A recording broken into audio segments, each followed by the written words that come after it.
So in this interaction that Jesus had with Peter, he starts out telling him, Simon, you will now be called Peter, and upon this rock I will build my church, and the gates of hell will not prevail against it. Jesus is using a play on words because he says upon this rock, and Peter means rock, Petros. In Spanish we have the term piedra.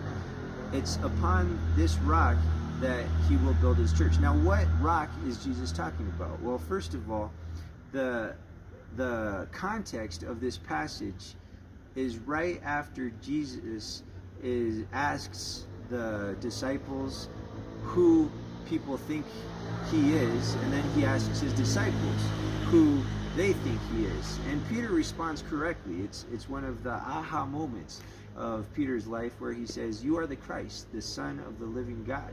And that's where Jesus affirms him and says, you're exactly right. That's who I am.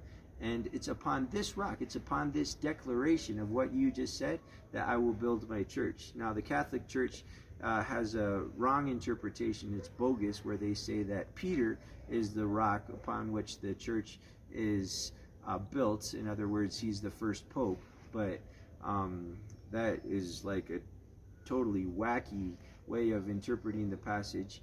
And there is another interpretation that I've heard where there was a rock in which there was prostitution and idol worship, and perhaps the location where Jesus and Peter were meted at in that particular moment was next to that rock, and so Jesus could have been like, and on this rock, like as if even in the darkest, most obscure places, I will also build my church. But the foundation, I do believe, is that declaration of who Jesus is, and it's that understanding of who Jesus is. If he is the Son of God, if he is the Christ, then that's where the church of Christ will be built. Now, Peter, obviously, he later denies Christ 3 times, but then Christ reinstates him 3 times, and he says, feed my sheep, take care of my sheep. And something important to emphasize there is that it's Jesus's sheep. If we're the flock of Christ, the church is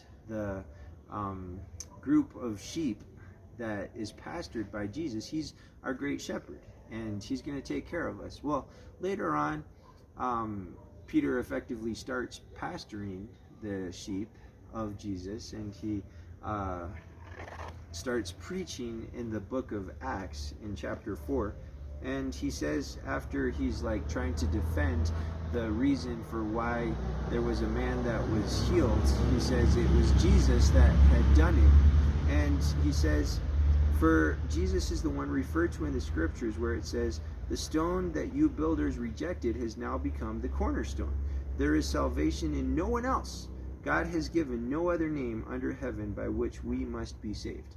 That is an awesome statement, that one, there is salvation in no one else, because who is the Christ, the Son of the living God? That's Jesus.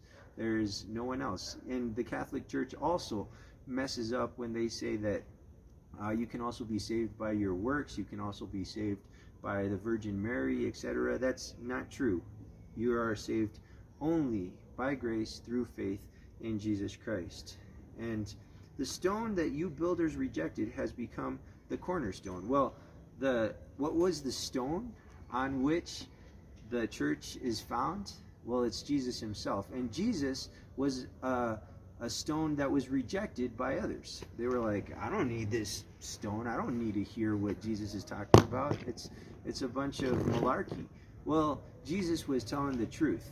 And later on, it's like as if Peter thinks a little bit more about this concept of stones and about how the church is built upon the stone of the confession of who Jesus Christ is, and this concept of the cornerstone.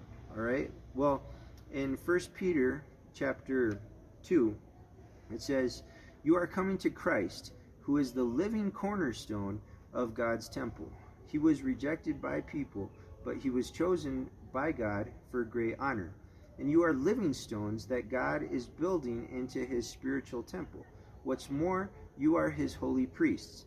Through the mediation of Jesus Christ, you offer spiritual sacrifices that please God, as the scriptures say, I am placing a cornerstone in Jerusalem, chosen for great honor. And anyone who trusts in him will never be disgraced, will never be put to shame. If we trust in Jesus Christ, we'll be built up as living stones with Jesus Christ himself as that cornerstone on which the whole building has its strength, in which the whole building stands. It says, yes, you who trust in him recognize the honor God has given him. But for those who reject him, the stone that the builders rejected has now become the cornerstone. And he is the stone that makes people stumble, the rock that makes them fall. Now imagine...